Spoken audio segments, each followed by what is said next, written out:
Hello everyone, I'm Lisa from POSH Cleaning. Today we are here at one of our favorite charities, Food for Kids. Today we're going to perform an electrostatic spraying service for them to disinfect their facilities. Let's go check it out. This is Jessica from POSH. Jessica, can you tell me what the fancy green machine you have is? This is what's called an electrostatic sprayer.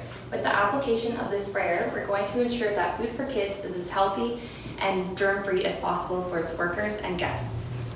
Jessie, what's the difference between spraying with this machine and a regular old spray bottle? This machine actually electrifies the liquid as it sprays. The liquid holds a 360-degree wraparound effect, which gets in hard-to-reach places which would typically be missed by hand wiping and regular spraying.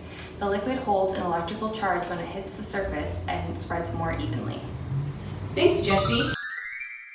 I assume the liquid you're spraying is going to kill a lot of germs, but what about the health effects it has on humans and pets? It's true many common household disinfectants are bad for your health. However, POSH has opted to use only safe, non-toxic disinfectants, but they must be Health Canada certified disinfectants.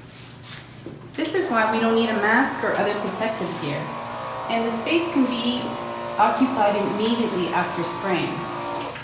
Yes, there are a few non-toxic disinfectants out there. Everyone should consider this when buying a disinfectant for their own home. Awesome, thanks Jessie. POSH is now offering our electrostatic disinfectant spraying service in addition to our professional home cleaning services. This is available for homes and businesses. Please contact our office for more information. Have a super clean day.